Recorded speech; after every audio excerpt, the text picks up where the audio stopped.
empathize with that. It's you know, you're doing twice as much with the one hand still, just to be able to get through. And I want to say congratulations, because from seeing what it is that carries all of you, and that parade of people coming up here on the stage for all the number ones in the world that we're celebrating here tonight, as well as every single one of you. But it's about that family. And I heard several people talk about that. It's about the love that we share with each other, the relationships that we have, that connection.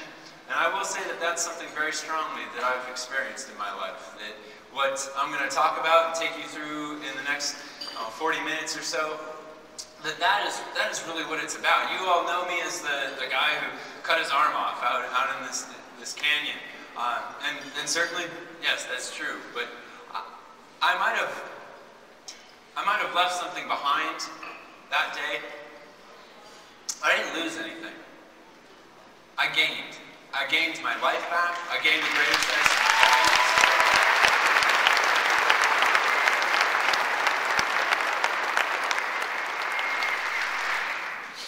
And I think you can relate with that. It sounds like that you have something that you've been through, that you didn't lose anything either. Rather, you gained from it as well.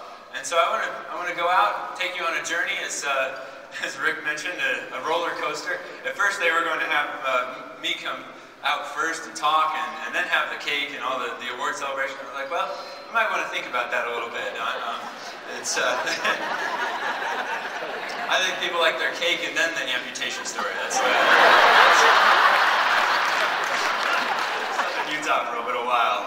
Not too far away from here, but on a flight from Denver to Las Vegas, you would actually fly right over the terrain here in this image.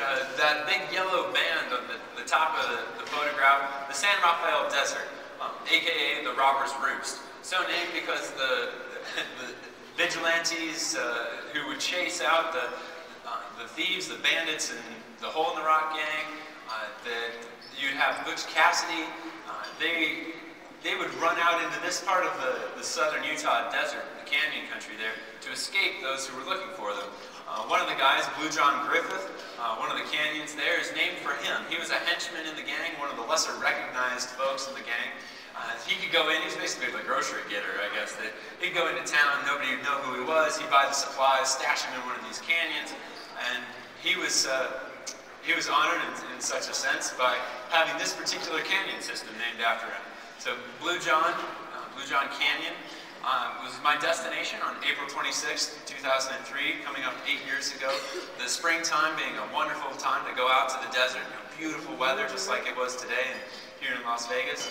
The slots in southern Utah are not such that, they're not the Grand Canyon. These are canyons that at times are so narrow that you would, it's an attraction just to go out and here you can look at that white stripe through the top of the photo. You can't even tell that it's there from the ground either.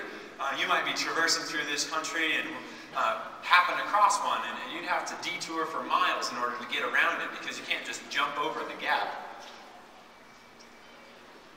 That day I set out on my bicycle. I was riding about 15 miles from my truck. I ended up parking my bike and setting out across country, rode down this road, and then left my bike at the head of the middle fork there of the canyon. You can see that dark longest finger of the hand kind of protruding. And I entered that canyon up where it's just a sandy wash, as many of the canyons start off this way. The slick rock country being covered with this hard rock. When it storms, an inch or 2 inches of rain might happen. This only happens once or twice a year, but that thunderstorm that drops all that water, it doesn't have any place to go. And the canyons, as they are basically like the sewer systems of the desert. All that water goes rushing down into what first starts out as a wash, and then it becomes a chasm.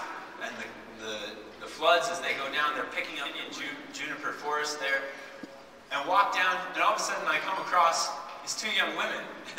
I was out, this is an area where you can drive for 60 miles before hitting pavement. There's no power lines, there's no running water, there's no cell phone signals. There's no evidence of civilization other than that one dirt road through the eastern half of 2 entire counties. The area being still so remote as it was even 100 years ago. But I come across these two young women, and we start down, we say hi, I join up with them, and we're bantering back and forth, having a great time, and in conversation as we get down where we cross under like some of the debris here, and that water, as I mentioned, when it does flood, and it's channeled down into one of these spaces, it's becoming a flood maybe of 10 feet, 20 feet, in some places even 60 feet high. Debris, mud, water, lodging stumps and tree branches, and boulders between the walls. Here, that 200-foot deep section, it's only 10 feet wide. And what happens when the sunlight comes down and it's bouncing back and forth in the bottom of the canyon, making the walls glow with this otherworldly light. It's almost like the rocks are breathing. That life force is coming out of the sandstone itself. 300-million-year-old rock there that's like the earth is alive, pulsating. And you walk down through that corridor and into that light, almost like you're turning the corner in the depths of Mordor from like the Lord of the Rings or something. Like there's going to be little hobbits running around with their ring like, hey, precious. That light is a big part of what attracts me to go to these places. You know, it's the solitude on the one side, maybe the companionship with friends or with strangers you run into, with the tight spaces, the vast, wide open spaces. The desert is such a land of contradictions in this sense, but that light and the photography that I get to enjoy, taking pictures of these places, it's a major attraction for me. We continue down.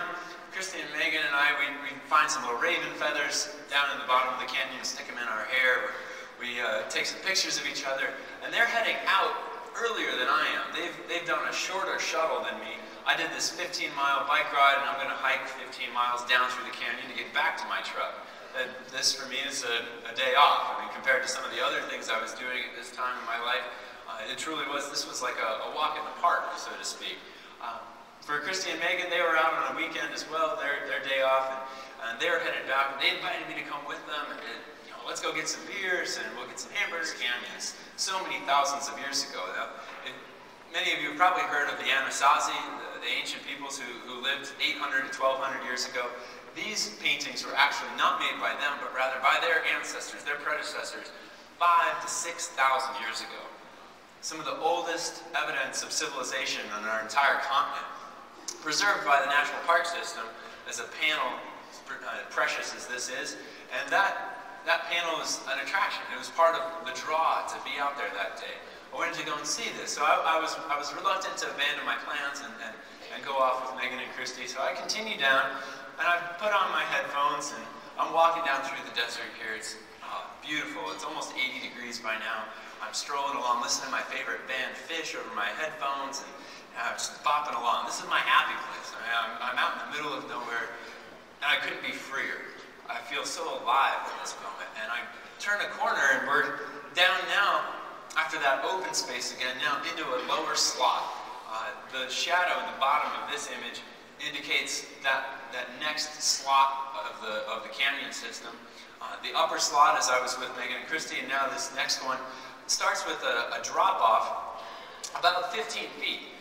From a ledge, and I drop down into the sand. It's a clean drop, as you can see here. There's nothing in the bottom of the canyon. So I lower myself, I let go, I crawl down underneath that S-shaped log in the top of the photo, and I enter down through this serpentine passage again. You actually walk through the middle of those rocks in this photograph. Dropping my pack off my one shoulder so that I can scoot along sideways. It's not a place in some of these canyons where if you've had too much cake, perhaps you're not gonna fit through there very easily.